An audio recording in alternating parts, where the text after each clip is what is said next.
Hi, Well, good day to you. So, how are you? doing good, Excellent. considering. Why not? Well, I had a pretty good day. How's your week been?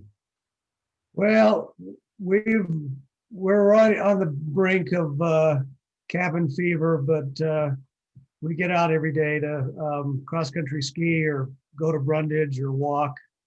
So that's our mental health relief. Without that, I don't know what I'd do. Oh boy, we need it, don't we? And then we're involved in all kinds of volunteer stuff. Excellent. Excellent. Thank you for doing that. I've tried We actually, cross-country skiing myself this year, and I've enjoyed the benefits of that. Though I'm finding muscles that I didn't know existed. Right. Wow. And I'm now trying to improve my equipment. I've got the wrong size poles and everything right now. So I've got some work to do to make it work better. And so we're pretty close to Ponderosa. So I bet if I tried, I could ski to Ponderosa, but I don't think I will. We're right at the top of Davis Hill, the top of Davis Street. So it's nice to go into the park and enjoy all that. Now they're gonna start the logging today. Is that today? Yeah. Yeah, I was thinking about taking the Easy Street trail or whatever that one is that goes right down into that soon, but we'll see what that means. I don't know. I think, they're more toward what's that? Another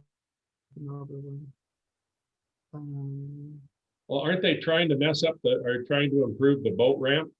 So it's all the area, all the forest around there? yeah, they've done some of that.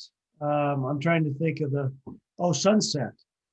They actually, Sunrise. Sunrise, the one that skirts the east side of the Ponderosa. Oh, That trail down there, they actually had closed it today when we skied by there. okay. So somehow they're doing some of that logging down in there when they start, but they haven't really started yet. But it was scheduled to start, I think, today. Yeah. And then by the boat ramp is fine. So. Oh, okay. So that's you my can- next attempt.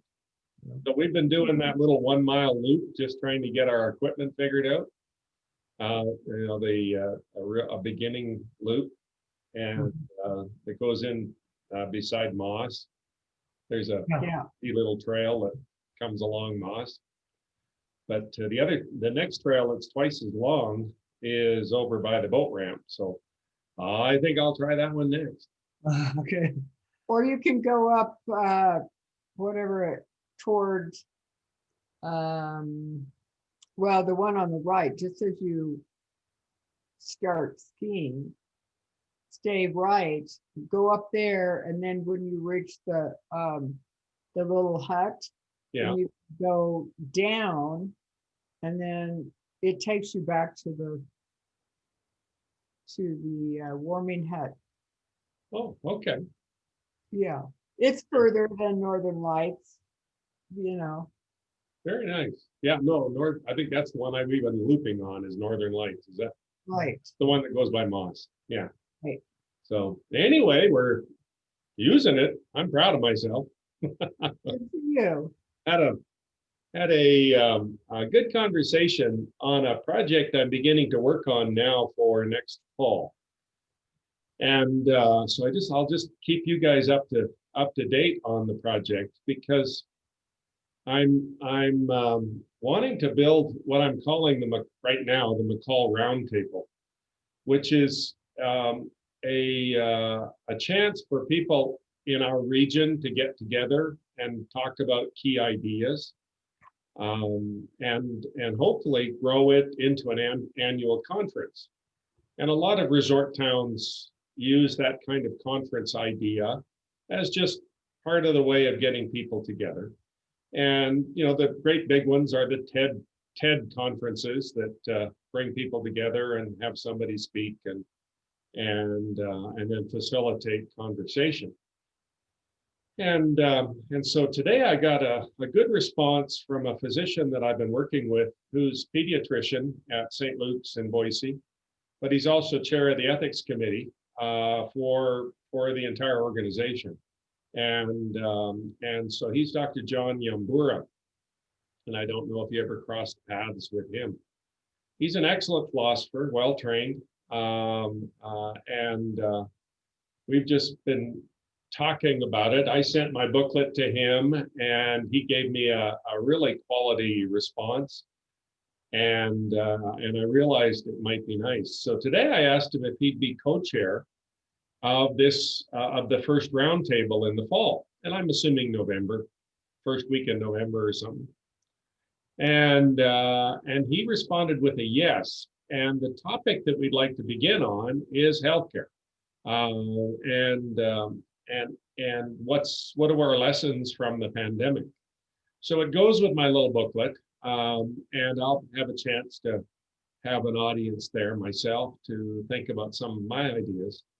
He likes to think about the concept of duty and how duty has eroded in our society and needs to be elevated so that we have a stronger sense of what duty is.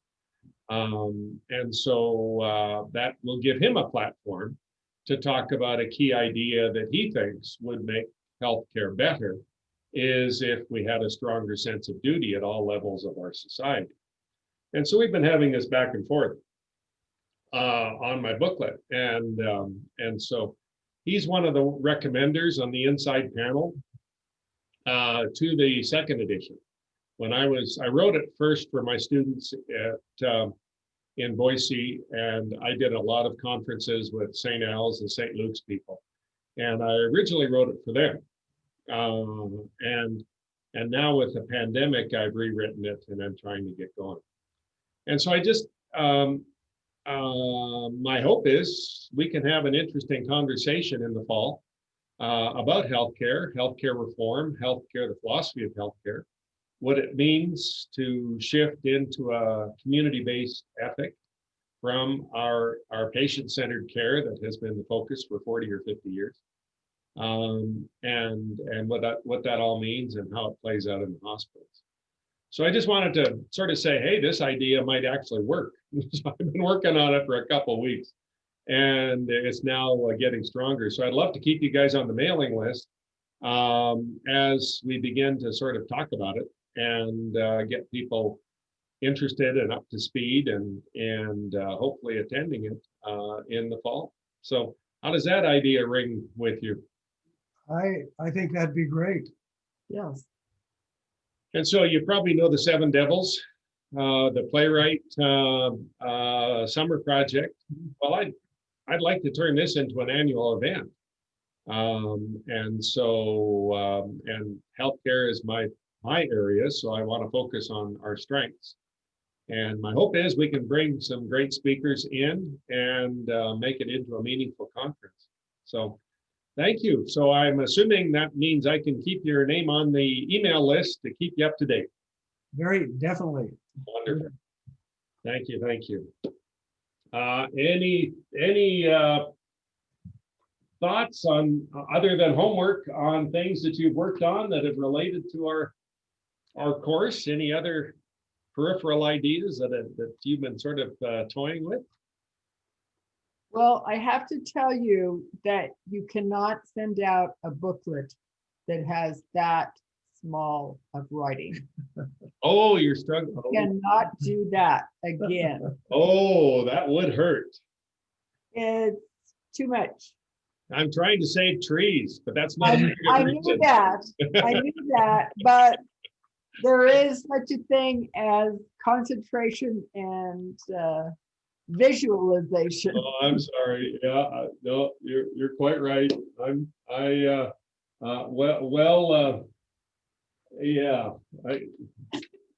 Yeah, that's too small.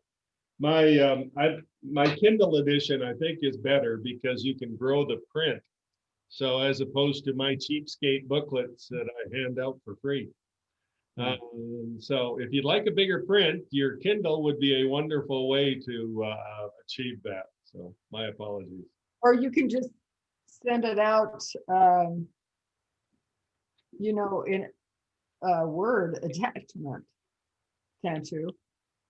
Well, I don't like to do that because you lose control of the text. So I like to send it out as a PDF.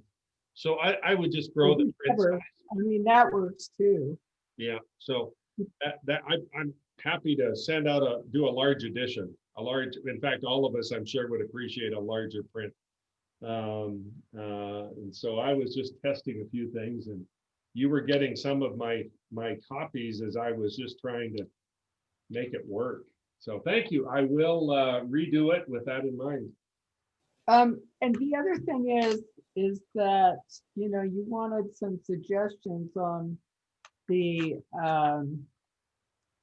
booklet, but on the envelope, it says that you need it back. So I was afraid to make any marks in it. Oh, my apologies. No, it's yours. So Okay. sorry. Yeah, so, okay. Were you able to work your way around that problem?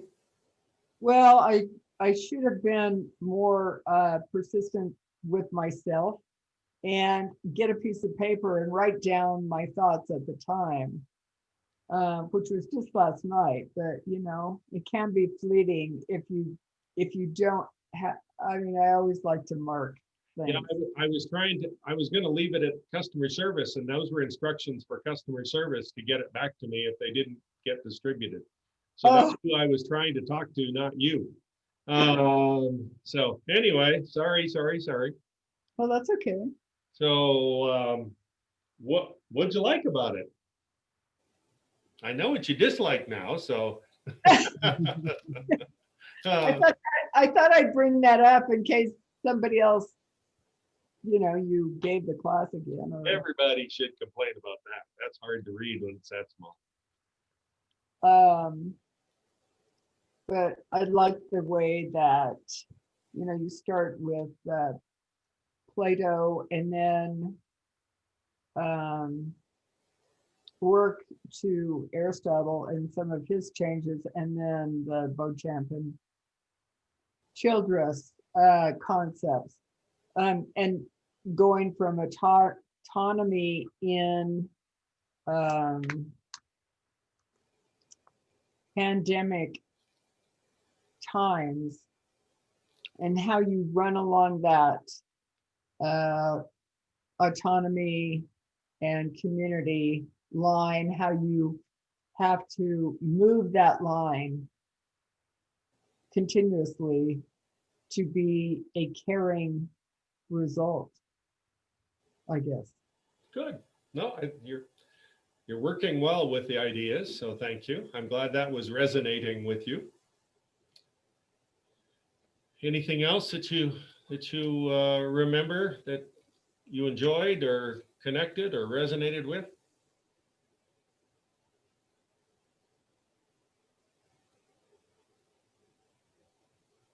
Paul, any thoughts? A lot of it's pretty heavy duty stuff. It takes more than one or two readings to go through it. And I guess really the only thing would be through a couple, after a couple of the areas is to kind of put a layman's interpretation, example or something of for someone to kind of relate to that doesn't have a great philosopher background. I don't know if I can explain myself, but just all of a sudden a little note say, author's note, this is, in layman's terms, more basic. Excellent. If you were to sort of guide me with where I could insert those. I think that would be really helpful for me. Because Okay. I agree, the people I want to talk to, if I were to pick an audience, it's the nurses. Mhm. Those are the ones that I really want to talk to. And so I've tried to use language that I hoped would talk to them.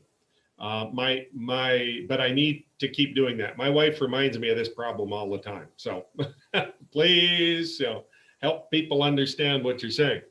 So, So that would be really helpful if you were to point out where you would sense you need really a synopsis or summary, or just a way of collecting your thoughts or encapsulating ideas. I would find that really beneficial if you were to guide me there. and then you were saying, and I think there's a note in there that I have 2 or 3 people that I want to send that reference to Kindle. So they're able to put it on their Kindle, right? Yes, you can do that now. In this third edition is out there for them to. Yes, it's available now. Okay. But the thing is, you need to get something out of that. That's what it is. What do you mean? Oh, I see. That's how it's on Kindle. You can collect money that way. Okay. Okay. Any other improvements you'd like me to work on?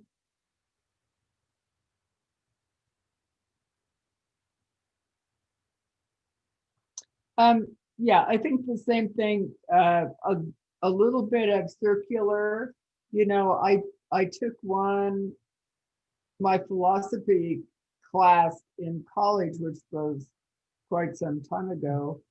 Other than some of the ethics things we went through as a PA, which was quite some time ago.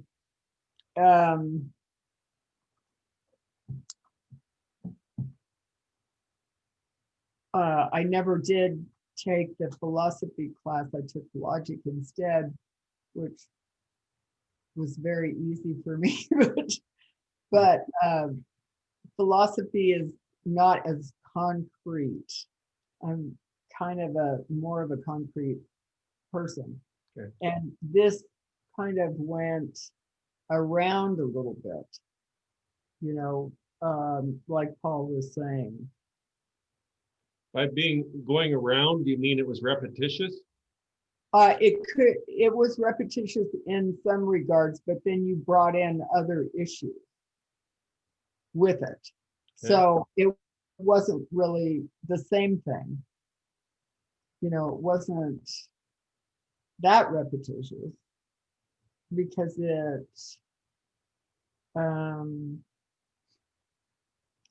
for instance, I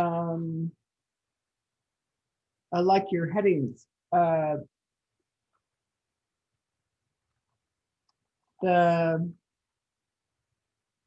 problems with autonomy.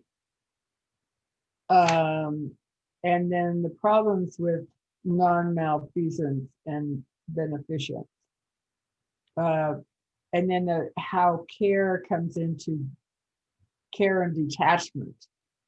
How you slide along that slope in case studies or whatever.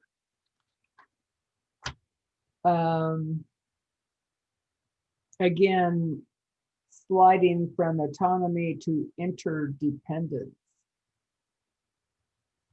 And so I think some of those case studies we should maybe talk about how we're doing with that. Yeah, I think you're right. I think I need to put a case study at a minimum in between each one.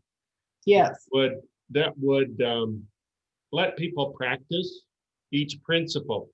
One of my frustrations, and the case study that we're working on tonight came out of a brand new book on the ethics of a pandemic, and I found it really complicated, and too complicated in some ways as I was working it out this week.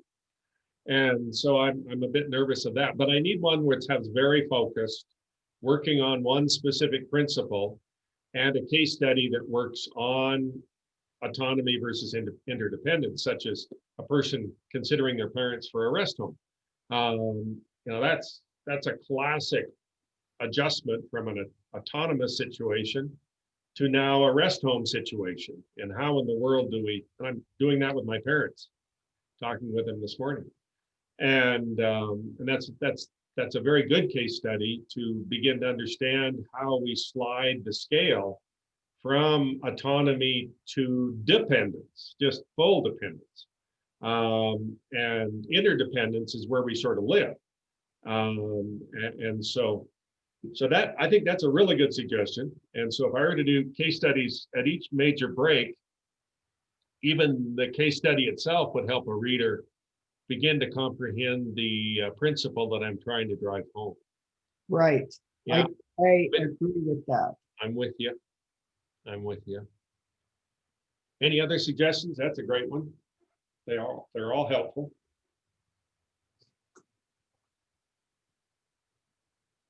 Okay. Thank you for reading it. So, had you ever encountered Beecham and Childress in your journey, or the four principles of healthcare? Autonomy, beneficence, maleficence, justice? Well, I think so. But like I said, it was a long time ago, and whether I would have remembered the names, that would be Long time ago. a long time ago. Did you have a bioethics course or anything like that, or was this just be a lecture somewhere along the journey? I think we had a section, with several lectures on bioethics. Because the person that did them was a philosophy professor. So he wasn't just a generalist or anything. But, Was that at ISU? yes. Excellent. John something. Well, yeah, okay, good. It wasn't Dr. Yambura, was it? Wait, No. okay, he's Dr. John. Well, that's good. 1987. And what my last point now is you've had some touchstones of principles to toy with, and I'm just going to sort of begin to think about this. Is how would you define community-based ethics? How would I define it currently? Currently, what's happening? If we're assuming that our response to the pandemic is community-based ethics, what are we talking about? Which principles make the most sense right now? Well, what are they using is they're using some autonomy and justice. Justice? Absolutely. Yeah. Absolutely. So they're using various ideas and concepts about justice. What I'm sort of getting you to do is draw on your research from last week. And as you reflect on that research, we discovered there were some key principles that these folks are operating on to build their vaccine delivery ideas. Do you remember? And so justice, clearly, distributive justice is clearly helpful. How do you justly distribute things in a society? What else do we need to remember that really makes up community ethics? What benefits the greatest number of people? Absolutely. What's the philosophical title of that?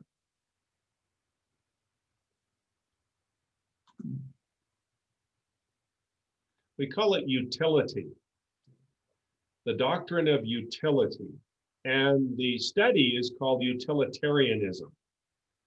And so it's the calculus of the most good by versus the amount of harm that you're doing. so that good versus harm turns into a pro-con list. And you make your decision by selecting the most benefit. Now, if we remember our stories from last week, what was the story that taught us that that's a very instinctual response that we do? You mean the case study that you left us with? Nope, the little story we talked about in class. Okay. The one with the railroad track? Oh, yeah. Okay, so now think of the railroad track, and if you recall, then we had 5 people on the train track, and then I introduced you to one person on the train track, but you were going to have to be the one to make the decision, and you both chose to hit the button and only kill one person instead of the 5 on the train track. That's classic utilitarian calculus, okay, where you're weighing the harm that you'd commit, and the least amount of harm is only killing one person instead of 5 people. Does that all come back to you now? Yes. Mhm. So does that give you an inkling of how we all do that? We're all utilitarians when it comes to that type of response. And yet, but then I immediately took you into the sheriff's office. And what did we discover there?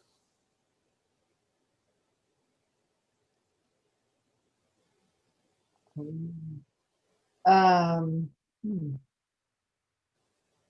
We discovered that, as I remember, the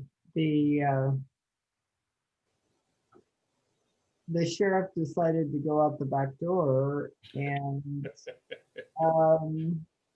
so he made a decision which probably was not for the most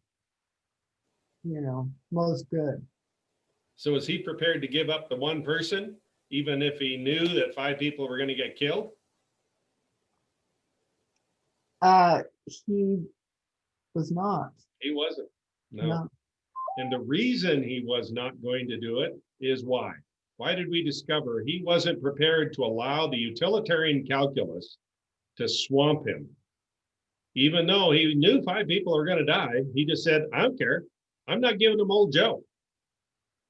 What did he base his decision on?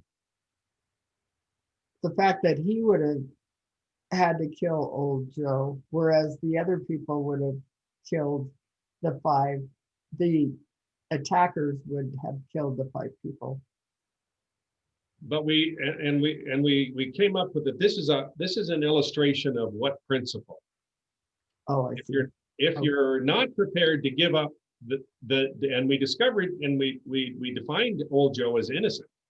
We're not prepared to give up an innocent person, even if there's going to be a lot more problems because of what principle in our toolkit? I think that's justice. Justice, exactly.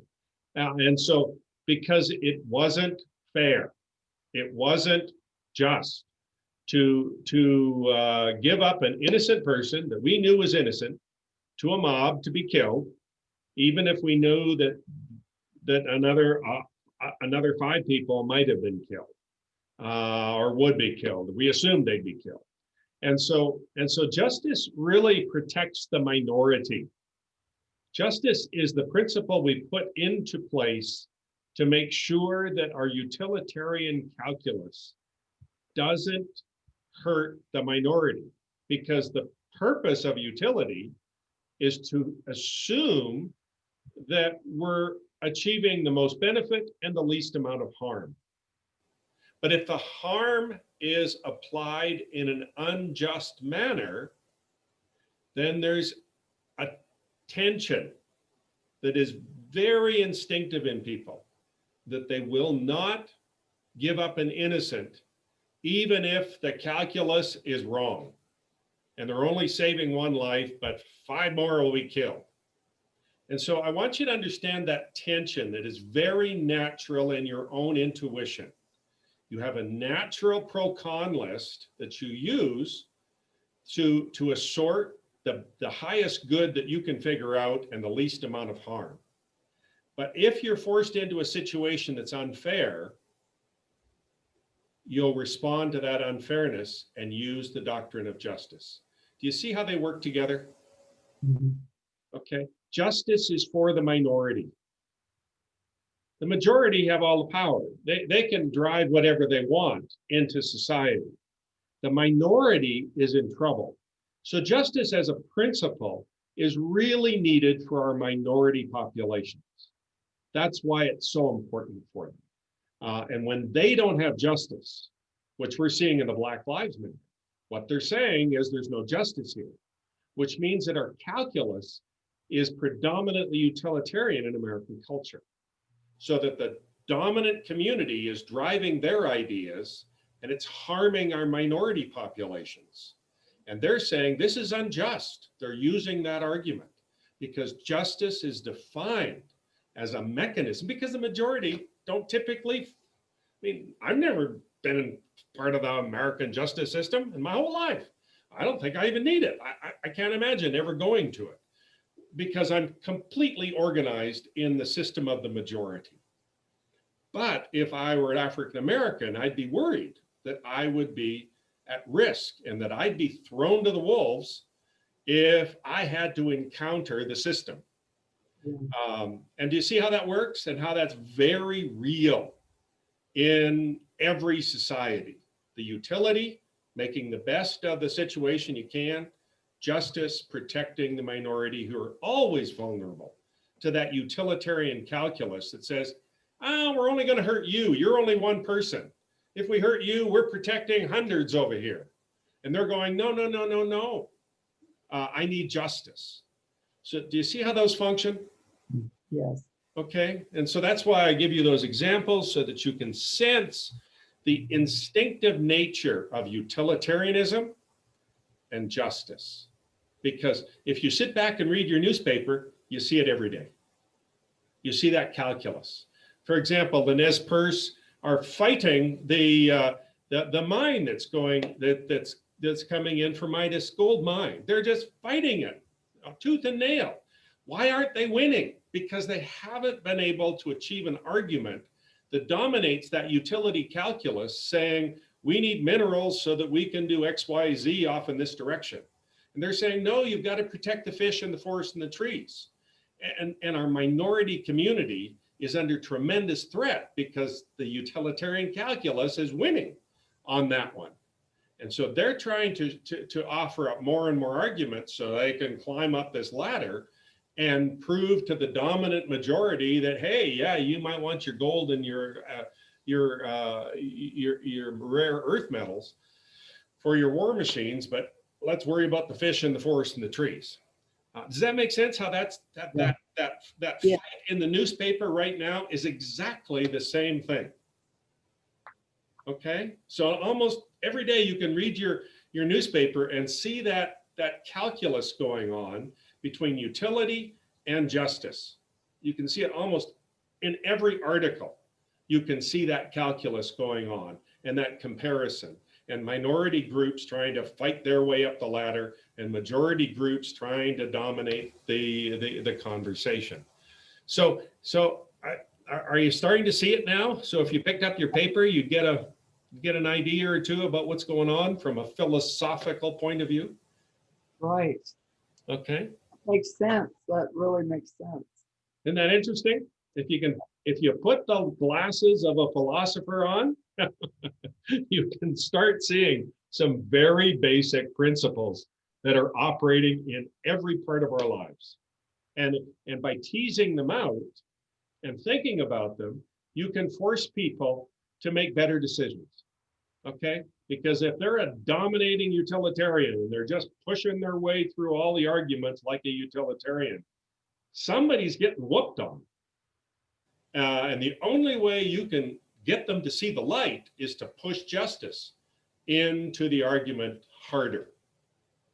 Or if you have a group that's just pushing the dang justice so hard that the minority seems to be winning, then you punch up the utility, and you work that argument. So in a practical sense, you use these techniques and these tools so that when you argue, you know what the counterweighting is between arguments, and you work whichever you feel is the best avenue for the community you're working in.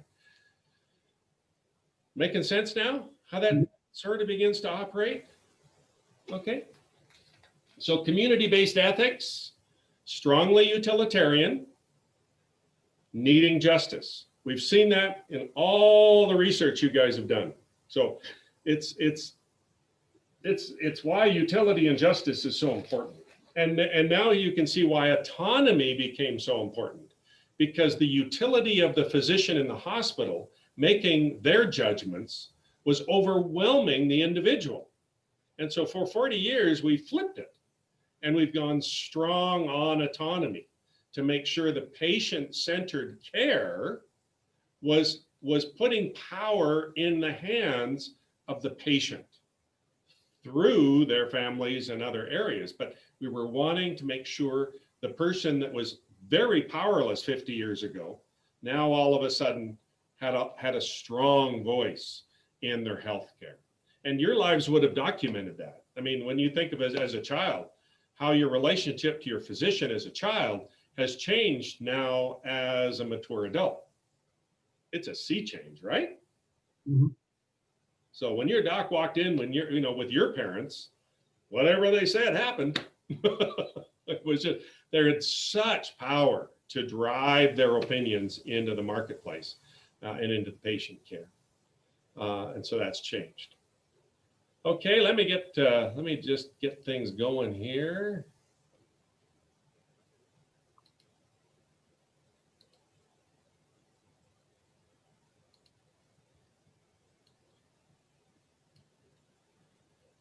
Okay.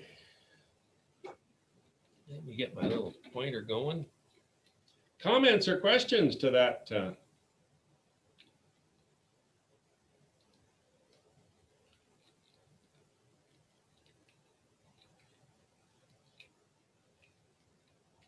There we go. Okay, is that working for you? Yep. Okay.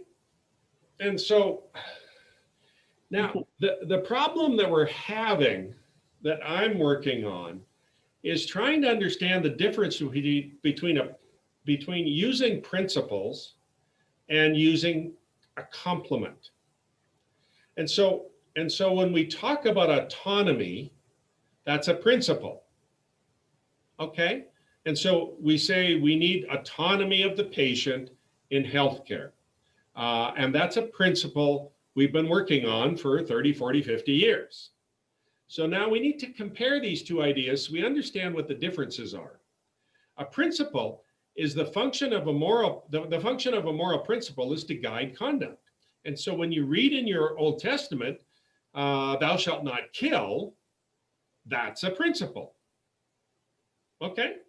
Those are rules, precepts, commandments, or in this context, they're called principles. And so the 10 commandments are like 10 principles. Okay? So when you go through the list, you see them as imperatives. You are to do something, or you're not to do something. There's a negative imperative and a positive imperative. Do not kill is a negative imperative, telling you what not to do. And so as a principle, you don't act in a way that would kill somebody. So you're acting against the principle, and you're allowing that principle to function in your life. You may remember that this actually started very early on. Your mother going, don't touch the stove. Well, what's that? That's a principle that you don't touch something that hurts you. Don't touch things that hurt you is a principle you had to learn very early on. Once you got to your schooling, you heard that you needed to respect your teacher. And then the walls of the classroom were covered with things you were supposed to do. Respect others, listen, don't Don't take people's stuff. Um, and so these principles have been all over our lives. And we have built our lives according to these principles. Does that make sense? Yes. But the problem is they're really idealistic, because you sort of go, well, how do I respect your teacher? And often the answer is, well, just do it. You know, we're just like our parents. You just don't get a good reason, you just get an imperative. Just do it. Okay, you know, and you'll try and figure out what it means to respect your teacher, because that's a principle you're functioning from. But it's really idealistic. And there's precious few folks that offer practical pathways so that you know how you can respect your teacher. How do I get there? And so the question becomes, does just instructing on principles create a caring person? So if your principle is you need to be a caring person in the hospital. Oh, wonderful. I know a lot of people that couldn't care for someone in the hospital if their life depended on it. And it wouldn't matter how many times you told them that there was going to be no caring for other people. Now, have we all met those people? Mhm. So just to put the principle on the wall, you need to care for people. Okay, so it's, and so then, so that we solve that problem by asking questions in the interview that tell us if they're already a caring person. And we only hire people that are caring. And so those that you can sense are not very caring don't get the job. As opposed to, I wonder if I could make a caring person. And would I be willing to do that? I was always fascinated as a professor. I'd have these 18-year-olds sitting in front of me. And I was always fascinated as where we'd carry them to by the time they were seniors, and how much they would change, and whether what we did caused them to change into different human beings. And I was always amazed that there was a very high proportion of them that really changed. Well, how did that happen? How did they become good students as a result of 4 years of sitting around us? And so, and it wasn't just because we kept telling them to be a good student, be a good student, be a good student, be a good, somehow we gave them a pathway of construction that allowed that to happen. So what I'm arguing for, and folks, I am very rare in this.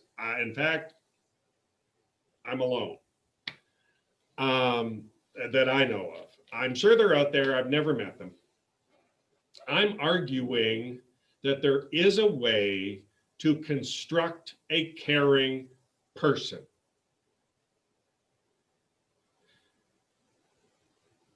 And where did I learn that?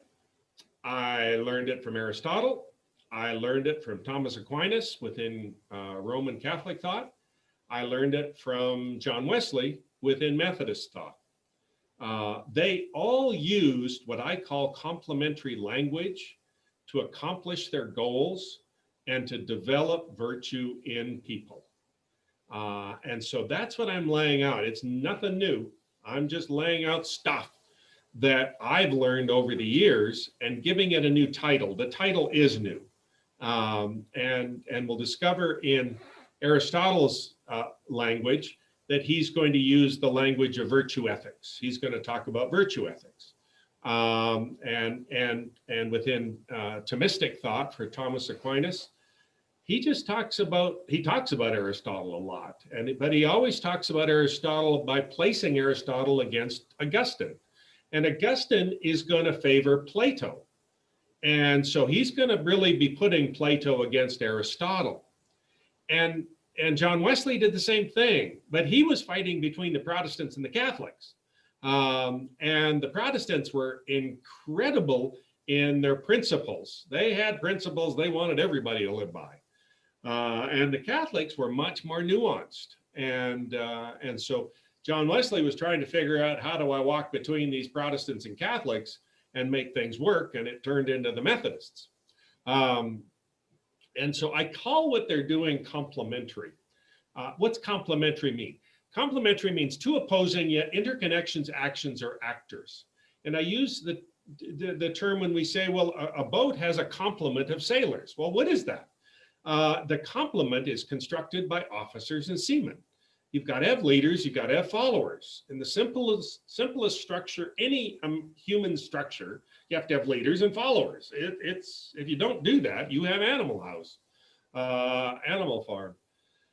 And I don't know if you read that book, but that was quite a book when I was in high school. Woo, about what happens when everybody's has no controls. And so an example would be individual and community. You can't have a community without individuals, and you can't have individuals without a community. They're intimately linked. They just don't mean anything if you say I'm an individual who has no reference to community. That just means nothing, because you can't break your way away from the community unless you have a community to break away from.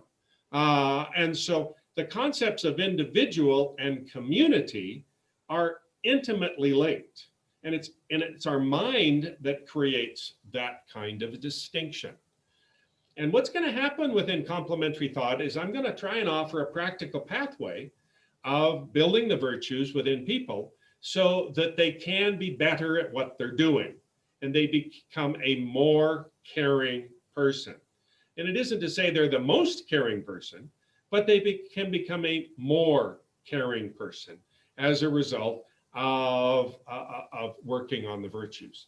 But this is hard to envision. So you've seen my attempts in my booklet. Now I'm trying to do it. Are you okay with these principles, these definitions? Do you want to work the definitions at all? No. Is that making sense? Yes. Okay.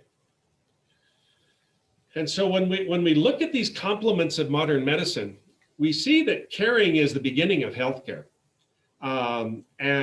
And that when we come into the healthcare setting and you have a responsibility of caring for another, it's a duty, even if it's painful. Where I did my ethics internship is at US, LA County USC Medical School, Medical Center in Los Angeles. And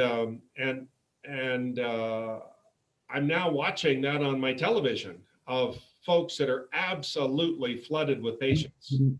And it's nothing but painful, it seems like.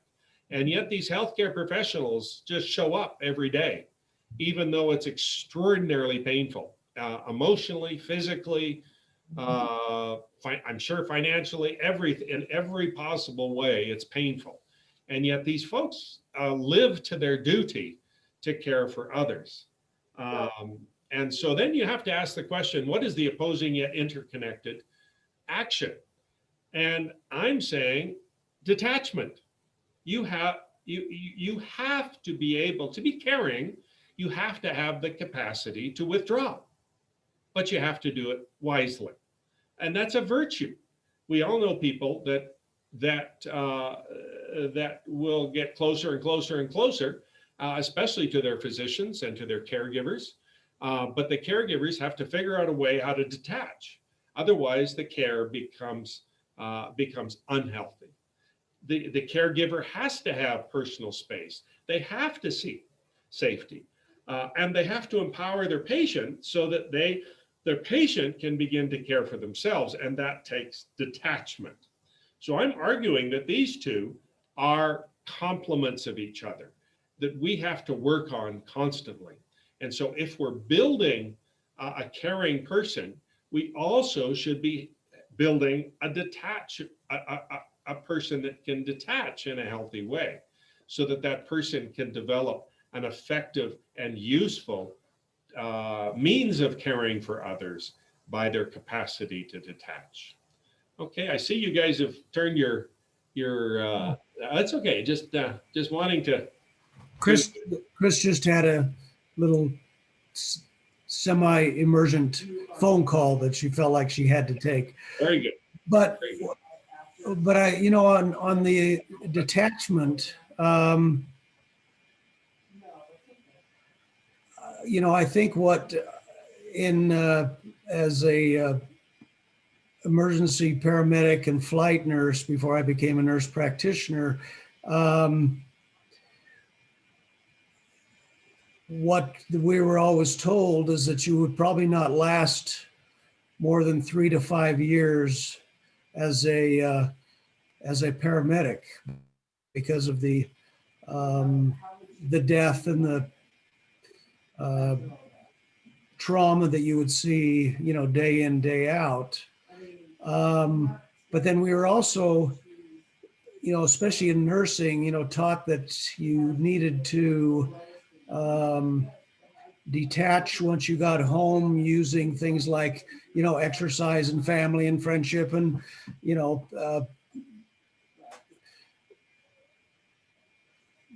versus drugs and alcohol and whatnot. So in a way, is that kind of, that type of detachment Excellent. that you're talking about? I think my critique is they weren't linked. Right. Okay. They were just separate virtues. And so the principle of caring dominated when you're in the hospital, and the principle of detachment was attached to your house. And I think it's intuitive when you think about it, and yet people haven't constructed a way of caring through detachment. And so if you ask the question, well, how do I make a more caring person? Well, maybe first you teach them how to detach, especially if they struggle with that. If they're people that really lock in on the healing arts, it might be really good time to teach them how to detach as part of their healing art. And that becomes a part of the training on how to build a caring person. And so if you don't think in complementary terms, you tend to say, well, these are two different virtues that I have to work on. It's just my list of virtues, including caring up here and detaching somewhere down here. And so that's what I'm trying to do is mate them and say, these are mated. And when we teach our moral theory on how to create a caring person, we need to make sure that we say caring and detachment in the same sentence. Make sense? Mm-hmm. Yes. Yeah. And so my question now is, okay, let's practice this. How do we select the next vaccine candidates after the health profession? Is caring and detaching a relevant virtue? We didn't see it on any of our lists. All of the lists that I saw, all the ones that you guys did research, none of them have this as a virtue that they should be thinking about. Either one of them, in isolation or together. I'm arguing, okay, how would we begin to do this? This is our little case study here. And we're sitting at the committee table trying to figure out who's going to be in group 1B, because group 1A is health professionals. Clearly the most at risk, clearly need to be first in line. Who should be next? And how does caring and detachment, is that an important principle in this?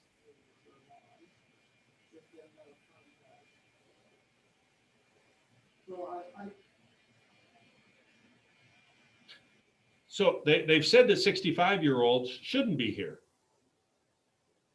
Maybe we should use that.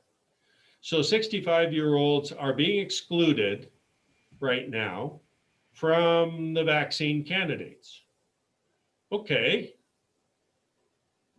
How would we use caring or detaching to argue for or against 65-year-olds? Well, so somebody has lived a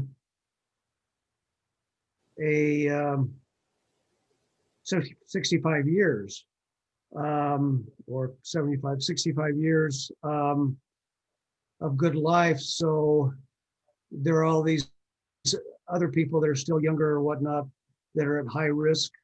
So let's detach a little bit from the 65-year-old plus. Does that make sense?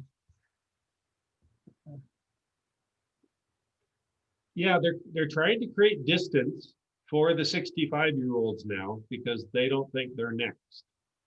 So as a community, we've got to predominantly detach from this group. We've got to push them back down the line.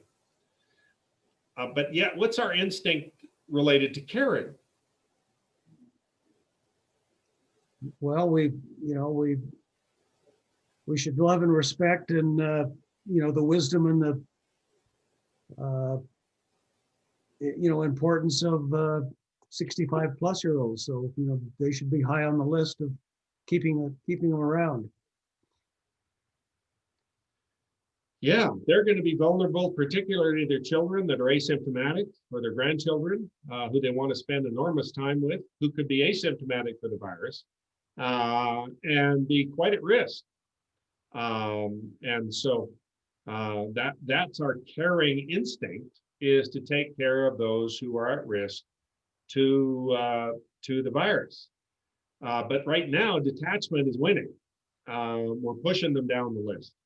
And so that sense that we're moving them away from a current therapy, I think, is encompassed in the complement of detachment. And so caring isn't dominant. Detachment is pushing them down. And so on Saturday, I'm a grocery clerk. Why am I next instead of the 65-year-old?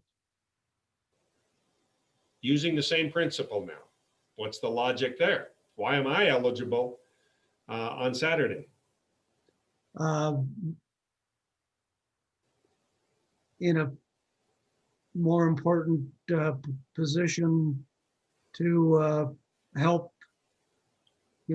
more people in the community than the retired 70-year-old that's sitting at home with minimal risk.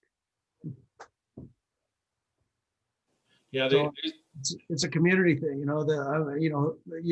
you're benefiting a lot more of the community by not getting sick or dying from COVID versus the older person at home. and so we're really doing a utilitarian calculus, aren't we? Yes. So that the grocery store clerk has almost a guarantee of having ill people in close proximity to them, whereas the 65-year-old has a much lower risk of being exposed because their groups is smaller. They just don't have as many people around them as a grocery store clerk. So our caring now means we want to get close to you.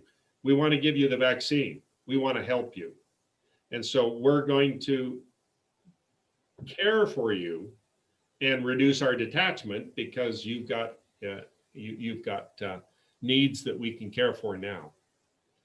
So again, we're just toying with ideas. It's sort of fascinating how we're beginning to use these ideas. How do we care? How do we detach?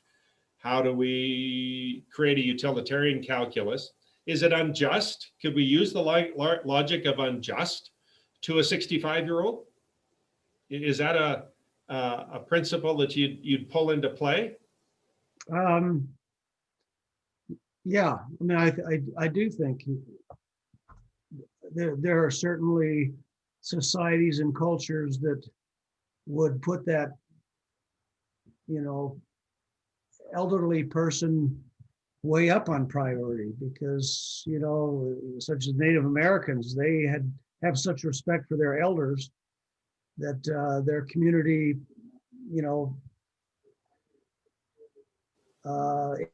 exists because of the wisdom of their elders.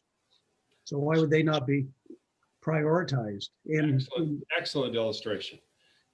Their community desperately needs them, and I think I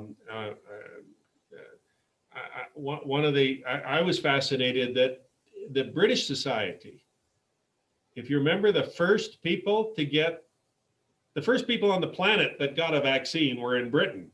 Who were they? They were the elderly. They weren't healthcare people. They were elderly people. And British society placed their elderly before healthcare profession. An interesting choice. But I was quite struck that their value is exactly what you're saying, that their value of their elderly was the highest value that they used to create the candidate pool for the first round of that. Okay, and so let's look at these, make sure we're understanding our terms. We've talked about caring and detachment.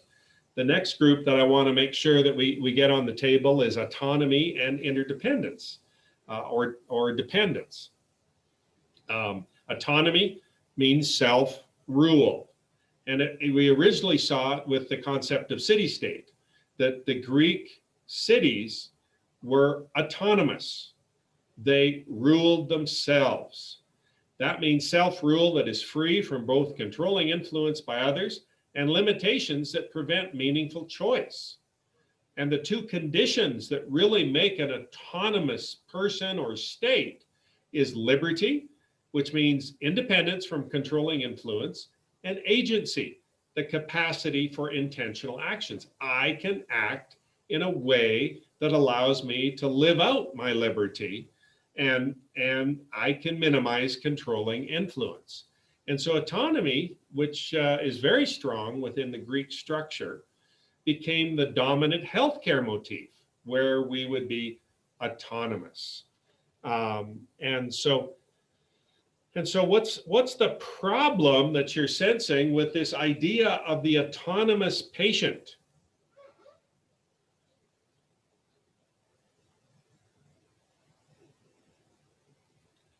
Is it even possible? What?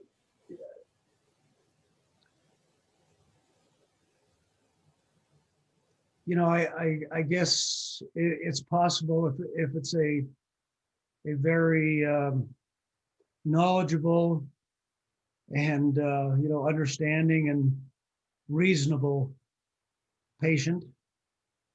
They can be autonomous. They can also be very difficult to they can be unreasonable. And then the other thing is they can lose their autonomy, and then who takes over? Then they have to have a family member, or we used to have the patient advocates for patients that couldn't be autonomous. Then someone needed to defend them, in the hospital, and so there would be a patient advocate to protect one's autonomy. And so your case illustrates the reality of autonomy being interlinked with dependence, or the concept of interdependence. Because dependence means ruled by others, exercising control or influence, or interfering by others with limitations that prevent meaningful choice. When are we not dependent? You just gave me a case. When we arrive in old age, often we lose our autonomy. We're completely dependent on others. And I phoned in to my parents this morning, and my dad had the horrible project of having to place his wife into a full care facility, lockdown facility. And for the rest of her life, she'll be in that facility. Why? Because her mental status had eroded to the point where she just couldn't handle it anymore. And he couldn't handle it. He actually broke a hip trying to get her off the floor the week before he had to make that choice. And so our family's been living through this balance between autonomy and independence. My mother's an RN. She's one of the strongest women you'll ever see. And served as for 40 years as an RN and in all sorts of capacities, and extraordinarily strong. But there she was today on the speakerphone, and completely dependent on others. And so that's why I really struggle. And what I do is I break it into age groups. And so what age group is inevitably autonomous? What age of people would you say are, in almost all cases, they're autonomous? 60 and below. Yeah, down to what? Well, not children. Yeah, so and would you use 18 as your break point, or 21 or 30, or what would be your break point? So 65 down to what is fully autonomous in most cases? But, Now you can make it up. 20. 20, good number. So 20 to 65, virtually fully autonomous in the vast majority of cases. Obviously, if they have a disability or if there's something going on, then they're not autonomous. But virtually most people you assume to be autonomous. And so those on the left side of that are dependent, if not moving in interdependence. Those on the right side of that are dependent, moving into interdependence. So that's a good dominant argument. Most people are autonomous. We need to make sure we have good autonomy. My argument is they need to be in relationship to each other, so that when we're thinking about autonomy, we recognize that we're always thinking about dependence. Okay? And so we give people autonomy because we understand that we can break them away from their dependence on others, so that a spouse can't come in and demand all sorts of care. Why? Because the other spouse is autonomous, and this person deserves to make their own decisions. And the spouse can't do that unless there's a reason. And then we can go through all the reasons. So I'm arguing that these are in equilibrium, that autonomy and dependence is a relationship that helps us to understand the healthcare situation, because we've got a real problem now of what's community-based ethics. How do we deliver? How in the world do we deliver vaccines if everybody is autonomous? I want my vaccine. Doesn't work. It doesn't work. There's no individual in this entire country that can walk in, pound on the table, and say, I want my vaccine. It just doesn't work. And so we need a different way of understanding our current healthcare structure in the reality of our desperate search for autonomy as we try and build patient-based care. So I'm arguing that there's a moral oscillation and what I call a dynamic equilibrium. And this is a moral oscillation between parts of a moral complement that a wise agent negotiates in a moment of action. And so if we have a 40-year-old that's completely autonomous, they get to make all their decisions. If you have a 90-year-old that is totally dependent on their family, then you have a completely different situation. Or if you have a 10-year-old, you've got a completely different. They're in dynamic equilibrium depending on the context. So just to say autonomy in our hospitals is the watchword, it just doesn't make sense. Particularly, how do you grow autonomy? Comments? So did I miss the case study? What we did is we haven't missed the case study. No, we talked about a different concept. You can see it in front of you. Is how are we going to select the next vaccine candidate? And we use the complement that I'm working on between caring and detachment. That's what you missed. Okay. Okay, so no, you didn't miss the big case study. That's still coming. So what's all this for? What's all these conversations for? What are we trying to do with our hospitals?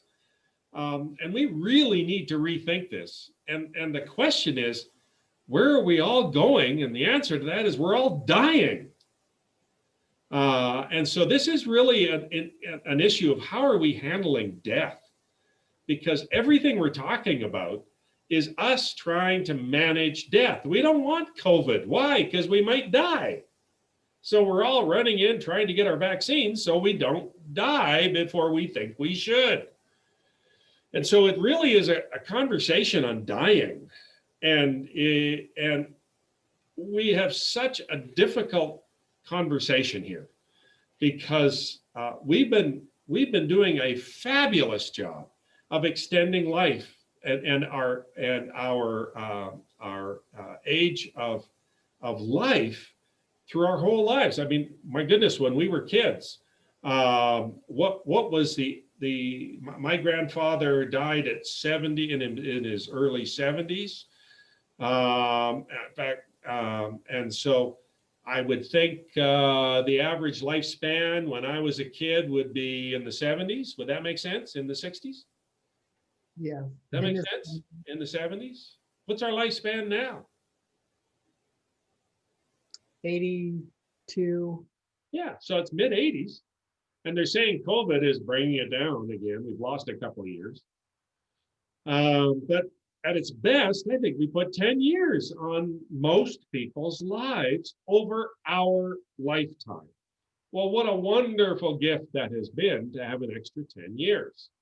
But again, the arguments for our entire lives is how much longer can I live? Well, let's start thinking about dying better, because this is really pushing us.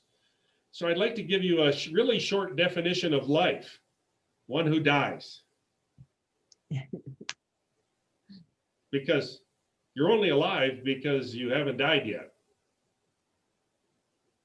So that's what life is, not dying. So it's a very strange relationship between the word life and death. They, again, seem to be linked. As you age, you experience the degradation of aging. The last 6 months of your life will be when each of us consumes the vast proportions of our healthcare needs. What will happen when when the cost of pharmaceuticals is $100,000 or more for you? Hospitalization, another $200,000 or more.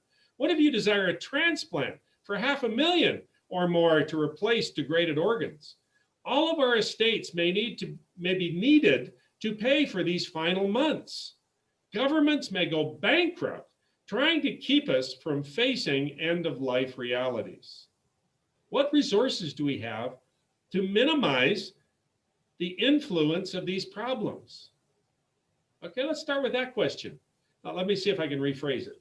And so what do we have to do to not spend everything we have to try and extend our life as far as we can at the cost of everything we have? What's all wrong here with this extraordinary use of resources that we're all trained to do? We're all trained to do this, so we're all doing it really well. What's all wrong with our philosophy of death?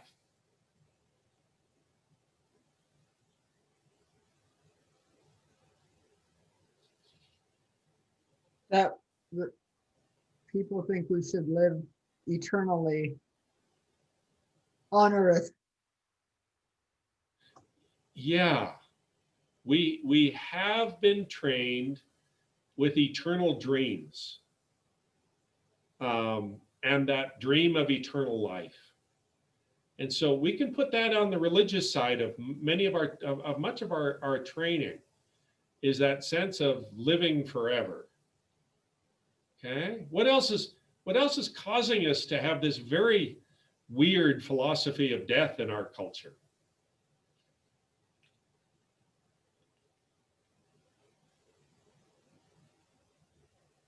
If a Hindu was to look at our philosophy of death, what would they pin our problem on? Afraid of dying, or We very much are afraid of dying, okay? A Hindu tends to not be as afraid of dying. What's the general idea behind these two cultures that's causing this fear of dying or not very afraid of dying?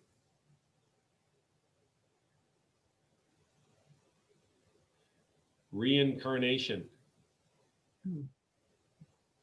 How many lives do Americans think they live?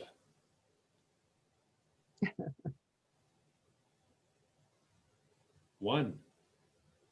How many lives does a Hindu think they're going to live? Millions. So who cares if you die? Next one's coming along next anyway, might be better. Do you see how our religious underpinnings have created this terror in our culture that we've only got one shot and I've got to make it as long as possible?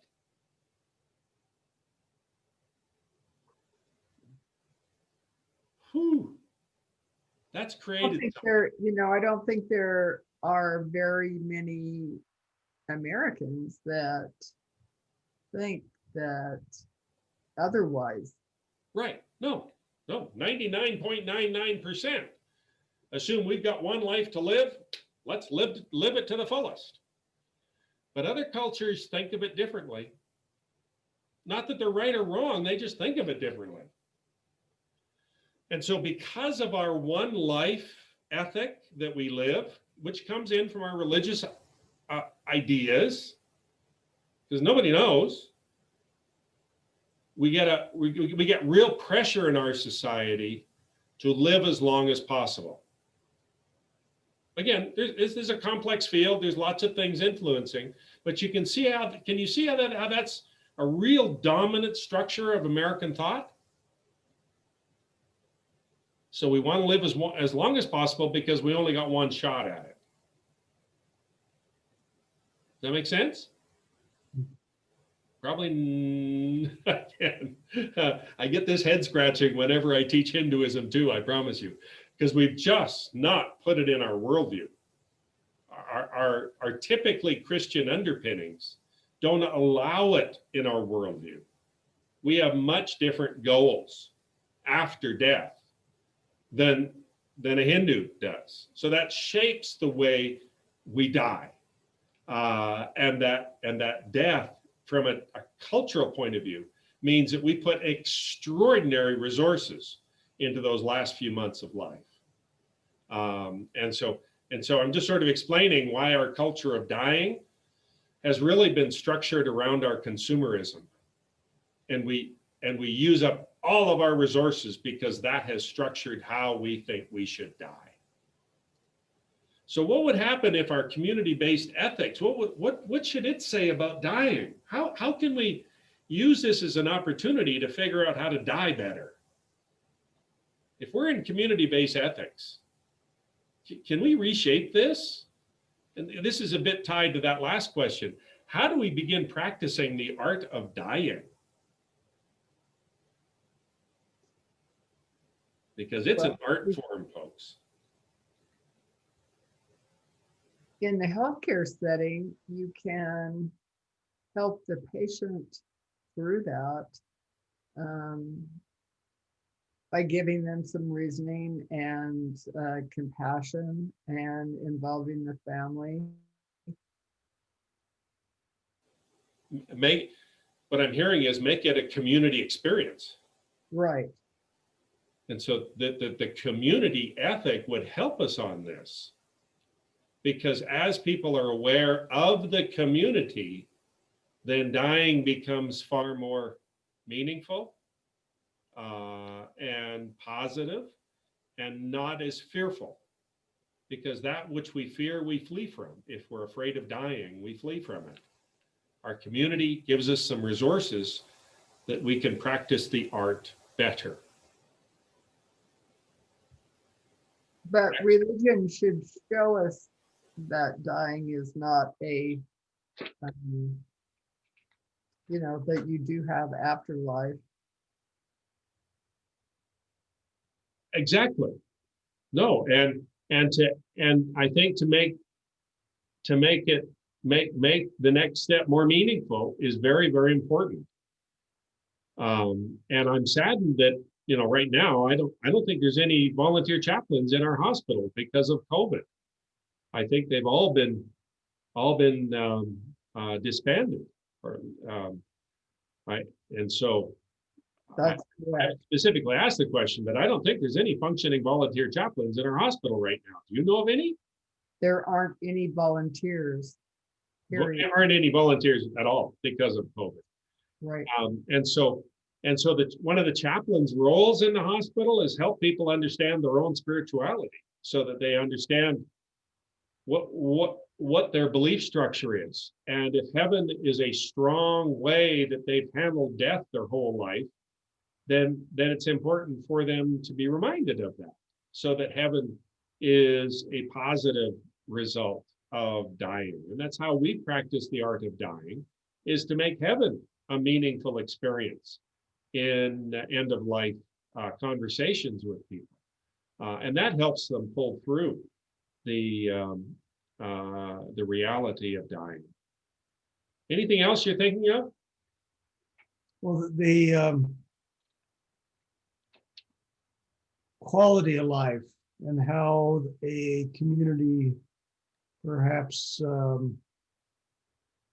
understands when you lose a quality of life, that I mean, like, I do not want to be in a nursing home as with severe dementia or Alzheimer's,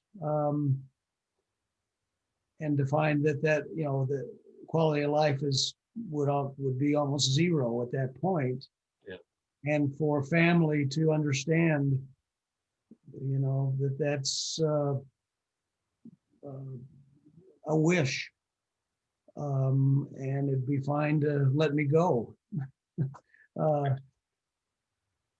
Anyway, just throwing that out. The other thing, yeah, it's important, and I think that argument we've been practicing for the last, it's become very important as hospice care and those kinds of tools have become more useful in the American medical practice. People are wanting to think about that much more, and I think medical practitioners that help guide them through that are doing them a real service. Okay, I think we've had a good conversation on dying as a problem.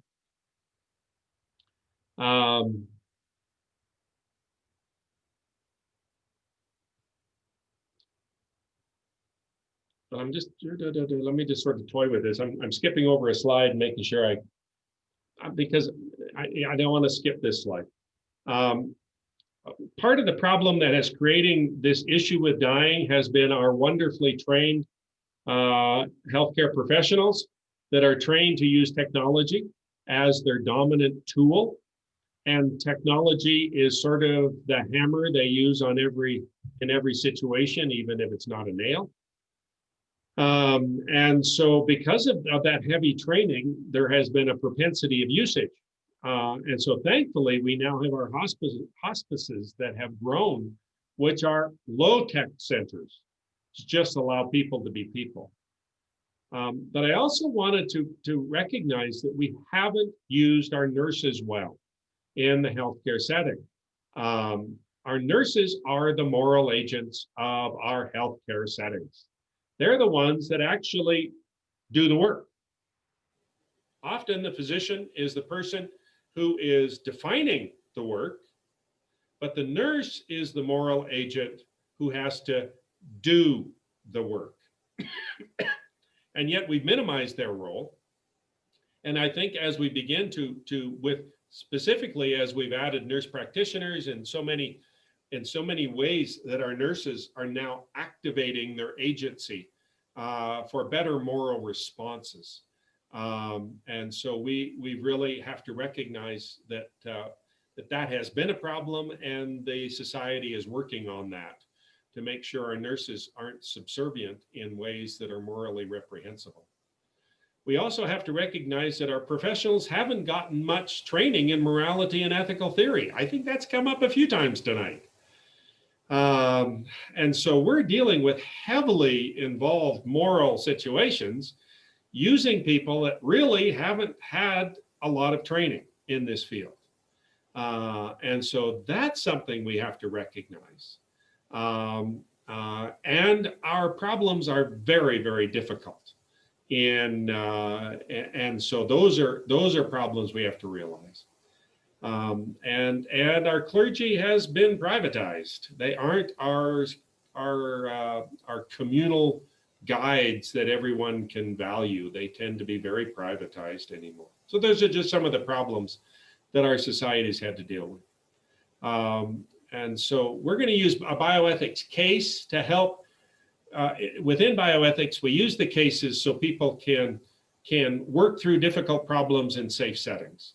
And so that's why we introduced you to a case, because that's so important for us to bring this conversation into light so people can practice difficult situations that they may not have had a lot of training in, but they tend to deal with all the time, especially our nurses. Okay, so that's what we're trying to do with our bioethics cases. We're trying to give you some practice and let you get going. So we've got the case study in front of you. And my concern is it's terribly complicated, but let's do the best we can. And so after, hopefully you've had a chance to read it. What was your instinctive response to what in the world, what should Dr. A do? Dr. Ishidi. We'll shorten that to Dr. A. Well, I would think Dr. A would want to be able to call in the ethics committee and say, help me here, and you've got to do it in a half hour. I'm going to lose my patient. Excellent. And so if it's McCall, they don't have an ethics committee. And so they can go to an online ethics consult. But let's assume that the consultant is in another part, and they don't have access to that. What other choices do they have? Well, calling the other doctors involved. Excellent. And, going, if you have time. Yep. And if not, if you don't have time, I think it comes down to, whether it's like the sheriff. You have the lady with the 2 kids. She'll probably survive. The other 2 will probably survive. One is older. Is the other one older? The other one has, complications with diabetes, but has been in good shape beforehand. And then you have the man with the disabilities who's on a ventilator, attached to a wheelchair, who's, none of the people can survive without the ventilator. So Paul and I were discussing it, and we thought that you just, if you had no ability to discuss with the other physicians, that you would, have to let the new patient go. You couldn't make that medical decision,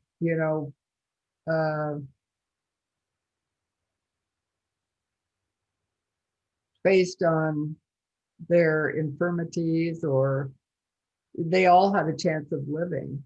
Now, if they were imminently going to die, that would be a different scenario. So let's do this like we did it with the train. Nothing, do something. Are you going to do nothing, or are you going to do something?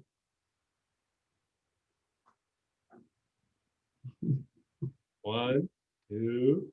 I don't know. We don't want to do that, but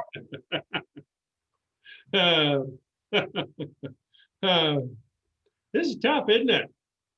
we want a miracle. Yeah. Okay. Yeah, we'd love to have a miracle.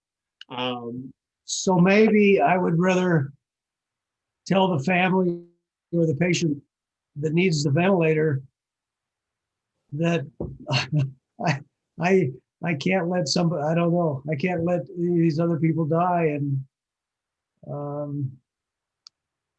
I don't know. Okay. So what moral principles are you tripping over right now? Well, justice. Yeah. Okay. So you're working on justice, aren't you? Yeah. And justice is overwhelming you right now because your utilitarian calculus says, I think the utilitarian calculus would take Dr. B's patient, Xiaoping, and get him off the ventilator. Okay, he's had 70 years, he's had a good life. And we've got someone that is 44, fully autonomous, 2 young children, heaven help us. So we'd also impact their children. So from a utilitarian calculus, we should do something. But somehow justice is holding us back. And what is it about justice that's wanting us to protect Xiaoping? Because I think he's the one that's most vulnerable for us to act. But what's keeping us back?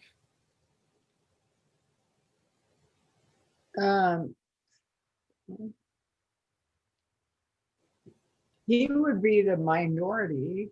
Very much. So we'd be worried about how we interact with a minority. And yet, most of American history, he'd have been chucked in a heartbeat. Thank goodness we're a little more thoughtful now. Asians have had a pretty bad history in American civic life, going back to the California Gold Rush and earlier. Okay, so we got to worry about that. He's a minority, therefore we've tended to not act justly towards Asians, and we'd worry that we'd be continuing that bad action. Okay, how else are we going to work through this?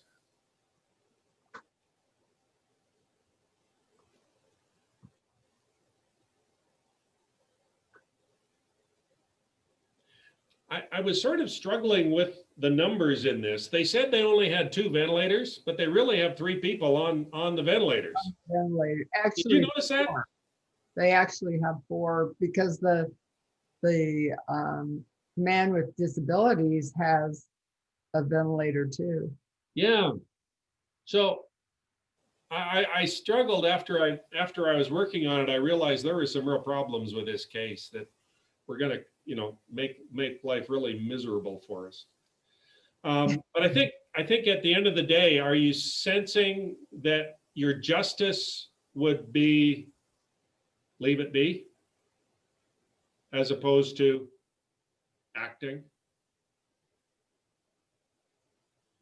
You could always ask the other patients, but I don't think that would go over very well. Good. Okay. And so the 3 of you, A, B, and C, are sitting around a table. Do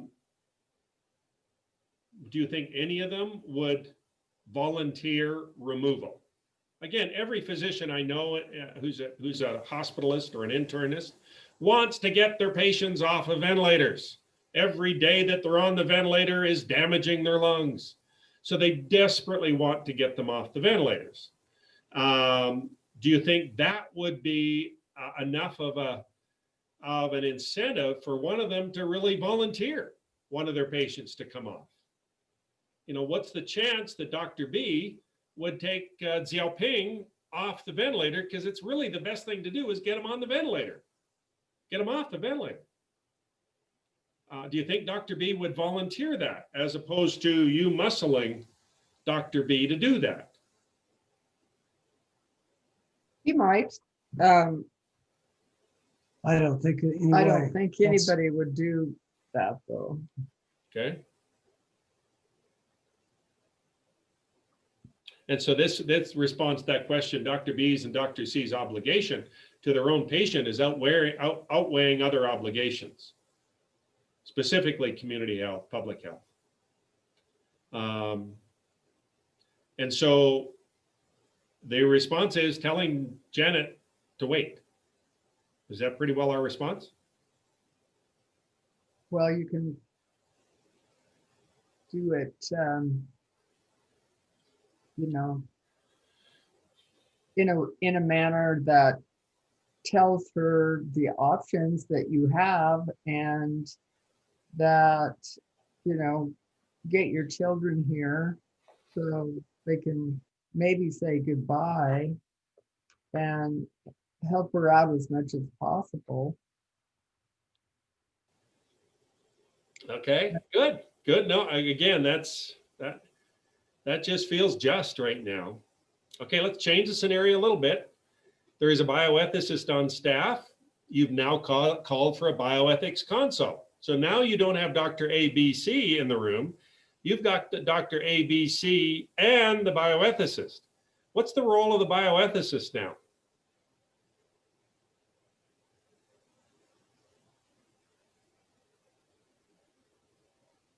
Do they actually make decisions on what should be done? I don't know, to tell you the truth. And to answer that, no.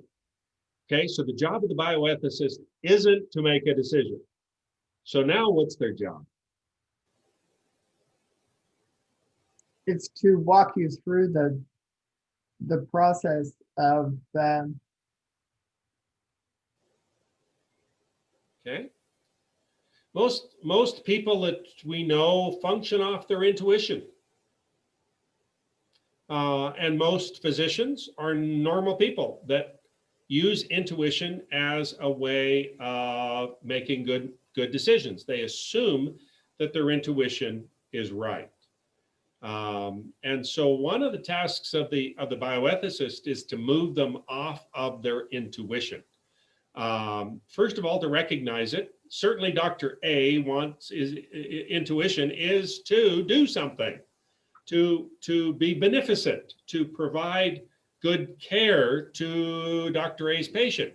And so that's instinctual with the physician. So the bioethicist might have to go through each one of them so they all articulate what the problem is, what their instinctive response would be, but now because it's a complex moral problem, to work them with the principles, to make sure they all understand that utility is dominant in their thinking. They're trying to do the best and minimize the least.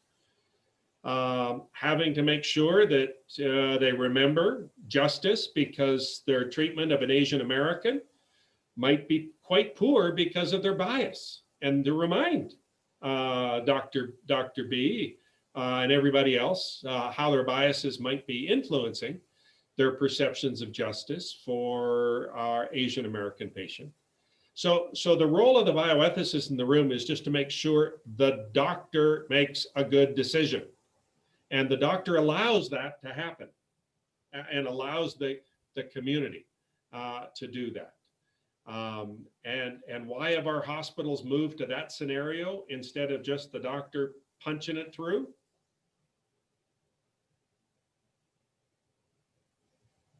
because physicians can make wrong decisions based on their biases. Yep. And it's gotten them in trouble. And as a result, the hospitals have gotten in trouble. So the legal community has said, you've got to have a better plan than this. You've got to have a team. And so all across America, the teams were built to provide good collegial conversations that usually respond with better decisions. And so that's why it's crucial that they are working as a team, regardless of what the outcome is, because the lawyers in the courts will chew them up if they haven't done this. In fact, their accreditation is dependent on them having good, functional, collegial relationships with the expectation that they have an ethics committee functioning. And so that's a mandate of accreditation in every hospital. So St. Luke's doesn't have to have one in McCall because they have one in Boise. And so I was fighting that for about 5 years, trying to get them to build one here. Okay, so do you have a sense of how this is going to go down? We're going to wait. We're going to wait because we're not going to bump somebody off their ventilator yet. Is that our collected decision? Everybody agree? Yeah, we agree. I don't know about you, Brian. No, I'm with you. I get to offer my opinion, but it's not my decision at the end of the day. Right. It is the healthcare provider that has the responsibility of the decision. But this decision can't be made alone. It's got to be made with colleagues, and it needs to be documented.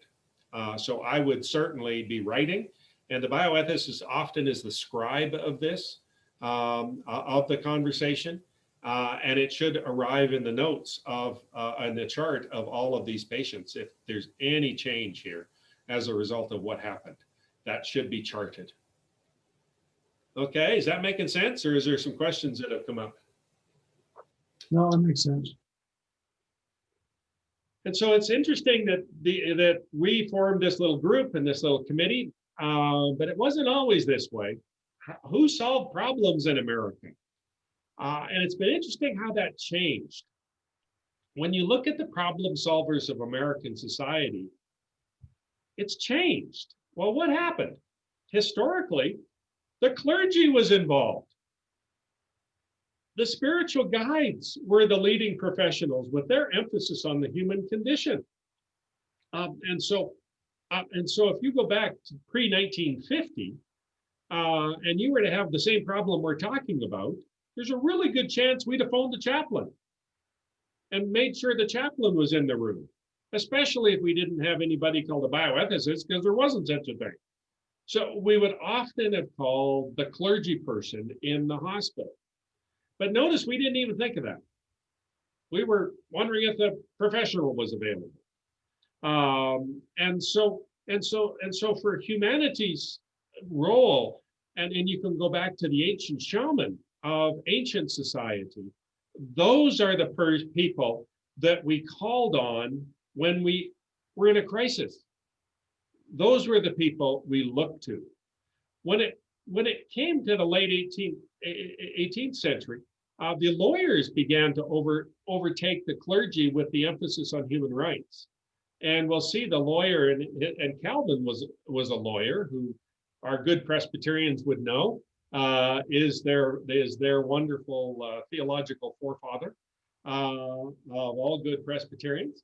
But he also referenced Locke, who was a humanist, and gave us a lot of our theory of how America works, such as if you work the land is yours. It's just part of American doctrine. Well, that comes from Locke. By the late 19th century, our medical doctors, who before that were pretty quacky, our scientists and our nurses overtook law with emphasis on the human need.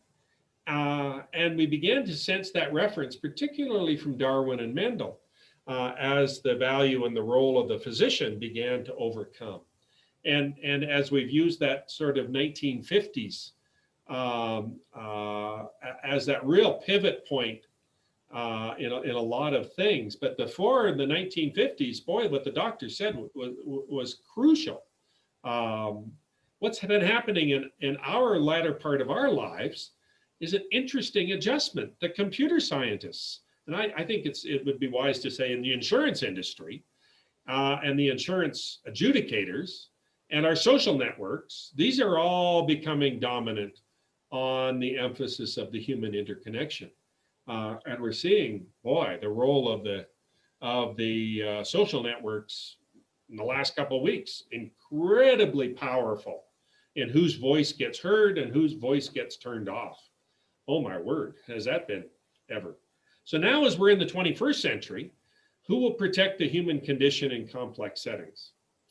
And so that becomes an interesting setting.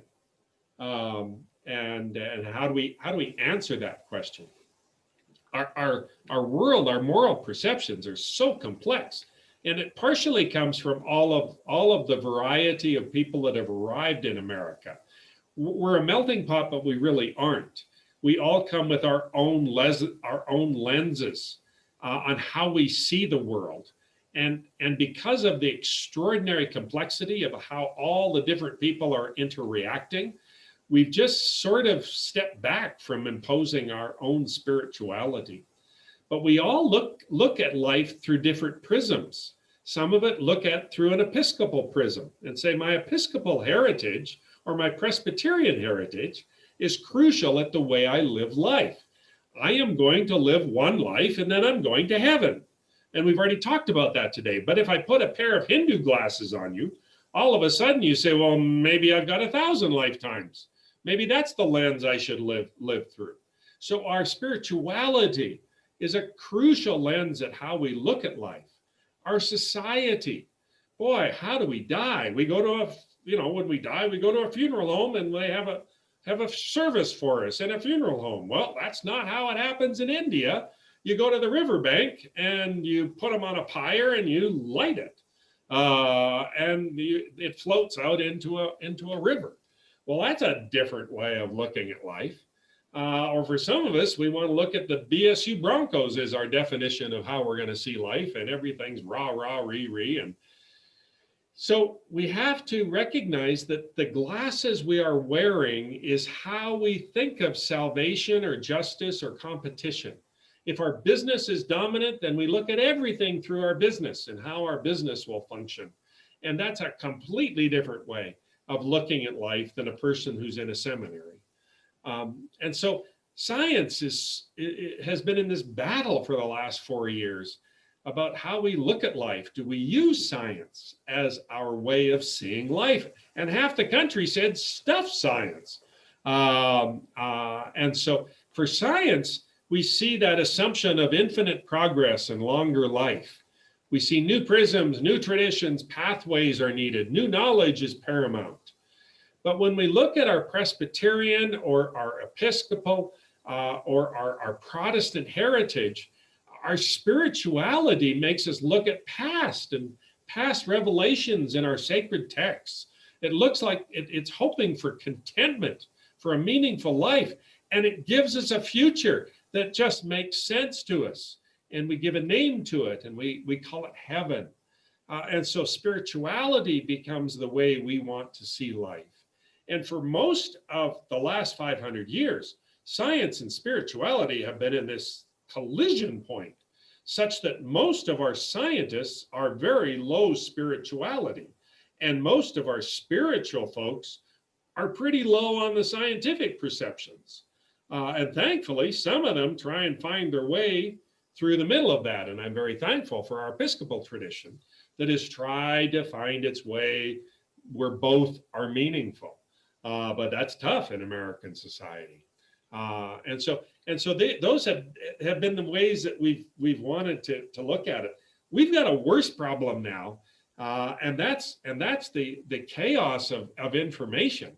And I'm just thinking of QAnon and how in the world do we compete with a vibrant way of seeing life that is fully constructed, where most of us look at it and say, my goodness, this is just stories come alive that people are living their life by. And so there's another worldview that is very dominant in American society right now that's colliding with science.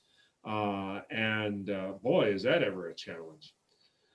So how in the world do we advance our society with science? that really wants us to rethink constantly our ethical and spiritual positions. Science is always doing that. Do you remember when the first baboon heart was transplanted into Cape Town? Do you remember the newspapers? Mhm. They went crazy trying, and it was so fascinating to watch, to recognize how our ethical positions are being constantly shaped by our science. Do you remember the first cloned animal? What was the name of the first cloned sheep? Dolly. Dolly, the Yeah, first cloned sheep. That about 20 years ago. Remember that just chaos morally, as we all realized that cloning was coming and all our movies were filled with cloned people, as we were trying to figure out what in the world's cloning all about. You'd wondered if we wouldn't be all faced with clones by the time we arrived at this point in our lives. But it's reshaped our human identity, and it's driven by genetics and medicine. So I'm introducing you to the profession of bioethics. And as I'm hoping you're beginning to see, it's meant to explore these worldviews that we all bring to the table. It's meant to inform the principles that help us to decide things. And it's meant to address the complexities into practical pathways. Are you getting a sense of what this bioethics stuff is yet?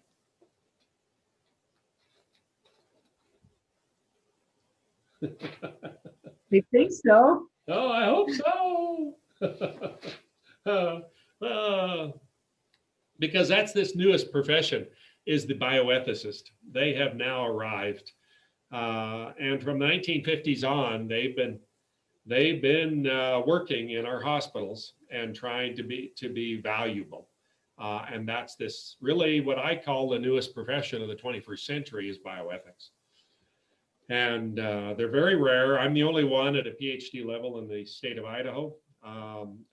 There's lots of them on the East Coast, but there's no PhD program that I know of at all on the West Coast for bioethics. My program was the last one at USC when I graduated, and even that they've let slip away. So it was a sad day when that happened, because there's nobody that's replaced it on the West Coast. And so to get a PhD in bioethics, you'd have to go to the East Coast. And so what a journey that is. So it's a hard profession to enter because it's very, very remote from its training goals. And so the oldest profession of the scientist, the physician, the nurse, they ask the question, how do I master life technically? And how do I harvest those answers? And so who's going to ask that competing question? Should we master life technically? And does it make sense? So the bioethicist is the one that's being trained to do that. But if they're very rare, it doesn't get asked often enough. And that's what you saw when you saw the Valley County research. You just didn't even see the bioethical questions raised. There's just nobody that would raise it, or there's few people anyway. Okay, and so we're designed to do that. We've been talking about that. When we go into the ancient thought of bioethics, we naturally start with Hippocrates, and we work through that. He's our most ancient authority that we tend to use, and so there's just some aphorisms that I thought were interesting. Life is short and the art long, the occasion fleeting, experience fallacious, and judgment difficult. The physician must not only be prepared to do what is right to oneself, but also to make the patient, the attendants, and the externals cooperate. I bet you hadn't heard that one. That's one of his short sayings. There's a couple more there. In acute diseases, it's not quite safe to prognosticate either health or recovery. Boy, have physicians frustrated themselves on that one. But the next person you began to see in my work was Plato. Plato saw the world as castes. Why have I been talking about Hinduism all night?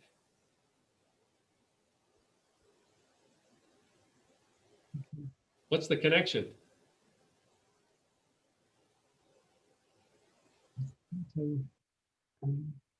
Well, as I recall, with Hindu, with after or their reincarnation was often dependent on their caste. Very much. Yeah. And so Hindus are a caste society. And what's so intriguing is the same people that were the teachers of Plato, the ancients that populated Greece, were exactly the same ancients that populated India. So the same caste structure that we see in Indian thought is very much in Plato's thought.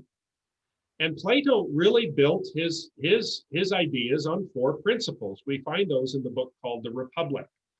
And so he saw his world as a caste because that's what he was trained to do.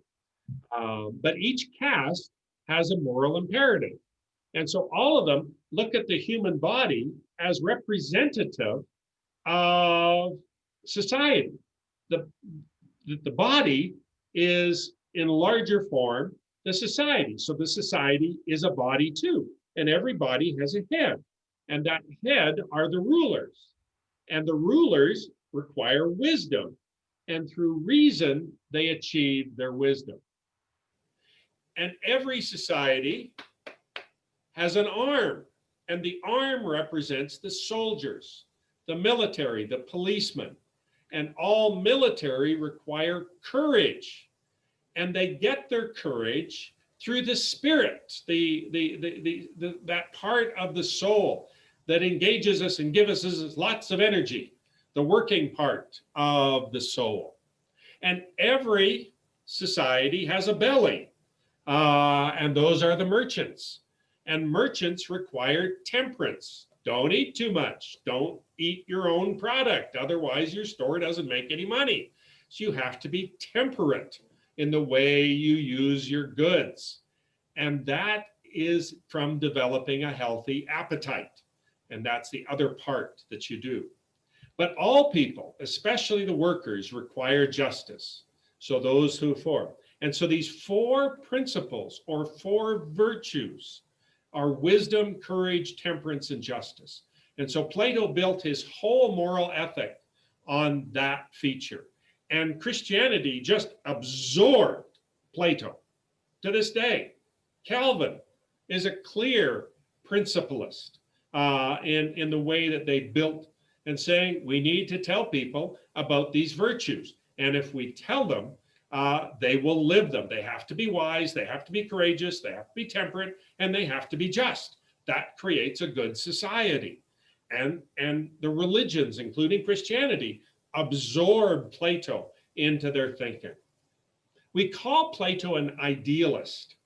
And what we mean by that is that the true nature of everything is in the forms located in the eternal space. And so what we would say is that beauty is a concept that we all strive for. Well, where do we find beauty? We find beauty in what we would call heaven. The heavens are the definition of what beauty is. And for us as human beings, we have to look to the eternal space where beauty is and then compare ourselves to that beauty and try and move towards beauty so that we can obtain beauty in our lives. And so that's how they conceived. And so Christianity absorbed that and said, the best and the finest is in heaven. It's God. It's that which we look towards. And we need to compare ourselves to God and live towards that comparison so that we live to the best of our ability. And that idealism draws us to better moral behavior. Boy, that was a quick lesson. Does that make sense? Mhm. Do you see how we've all lived our lives like that? Especially if we come in with a Christian background. We all sort of live to those ideals. And we have Plato to thank for that, because the church just absorbed Plato. And we can see that all over the place in Scripture. Okay, well, Plato had a student, and his name was Aristotle. And Aristotle went a little different direction. Aristotle's student, Plato's student Aristotle, developed virtue ethics. And what Aristotle said is that the virtuous person can be trusted with the greatest problem. But he wanted to answer the question, well, how do we become virtuous? And he just couldn't tolerate the answer. Well, you just keep looking towards the heavenly space and act like God or act like the eternal space. And he's saying, no, no, no, no, no. Moral virtues are like a trade. A person that's a workman, if they're going to be a good workman, they become a good workman by practicing and habituating good activities. So if you're going to build a chair, you become a good chair builder by building chairs.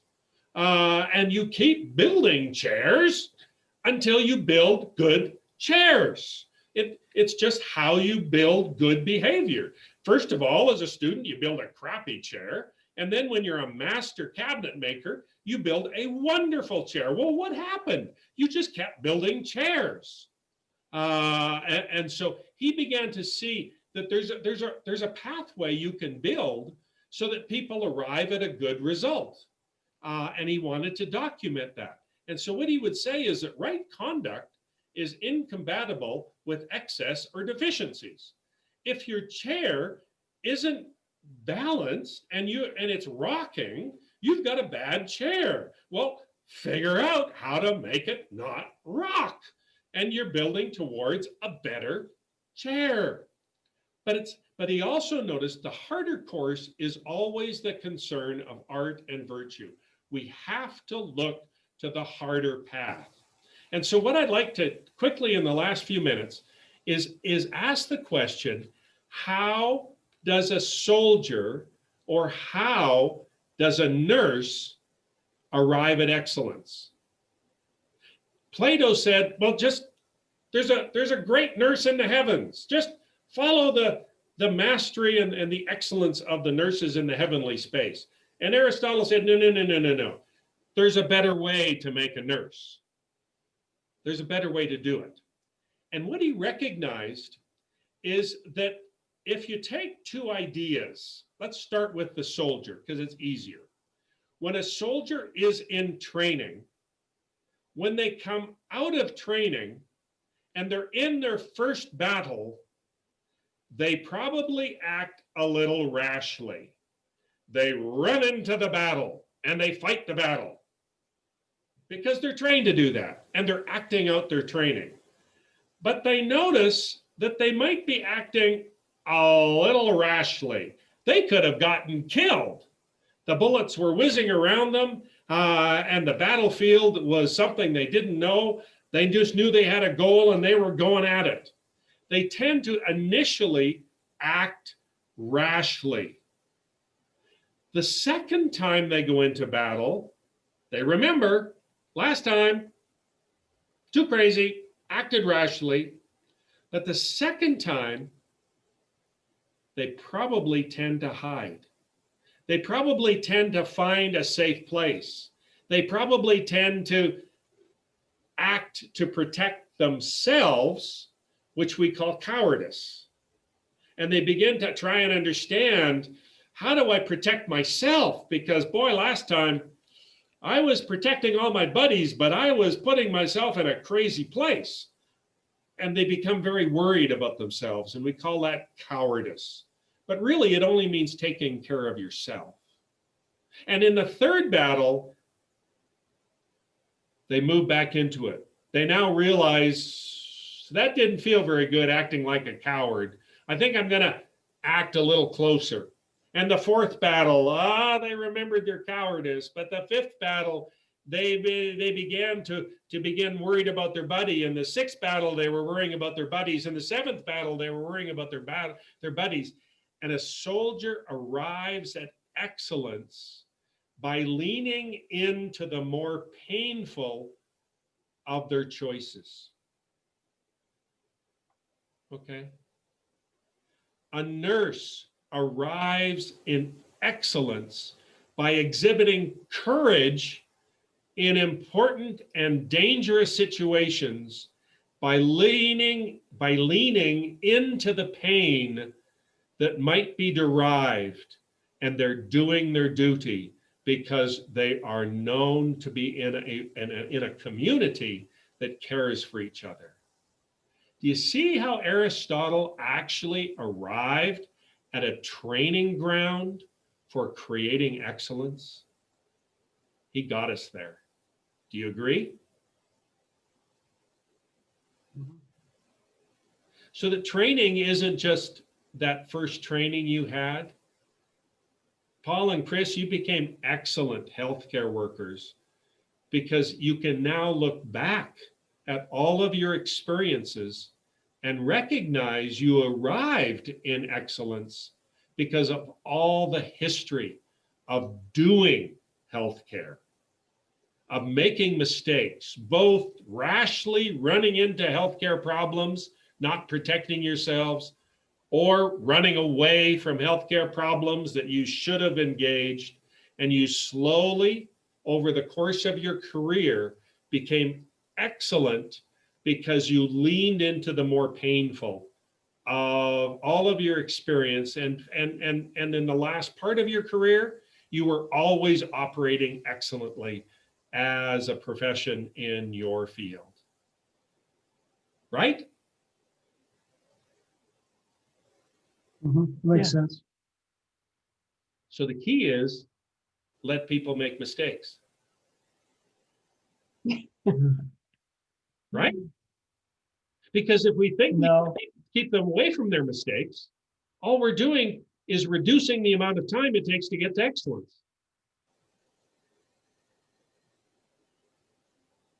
Right? Well, we live in the community, so we need community members to help us not be as rash as help us make decisions that are Absolutely. doing more. A good community should share with you. Remember your M&M committee? Did you ever attend an M&M committee meeting? Morbidity and mortality? Did you ever attend one of those? Well, the whole point is share mistakes, so you don't do it. That's the whole point of them. And that gets you up the ladder to excellence without having to live those mistakes. But if you don't have someone that shares with you, you got to live them. And then move up to excellence through your own stories.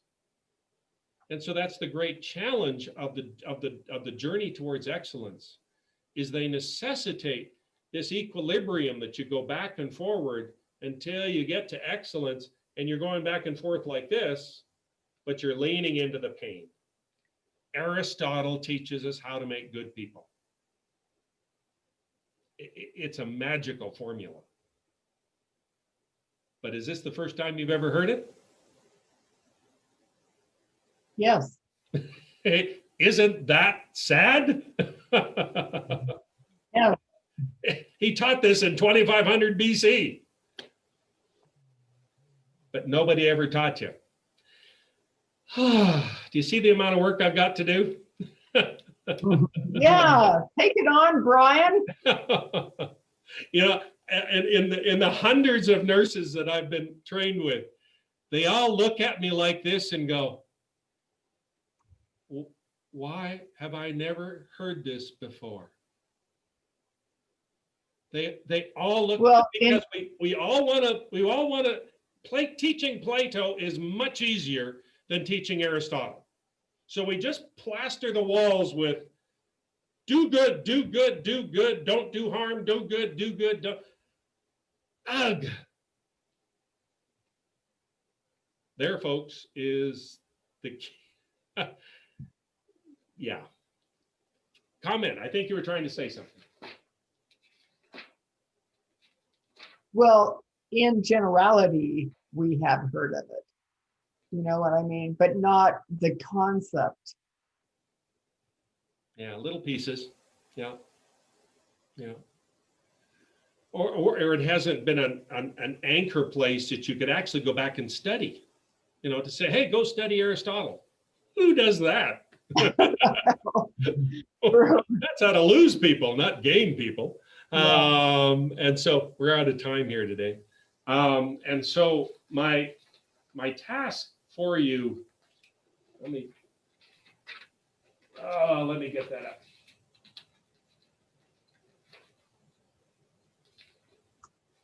I'm just gonna fire through this here.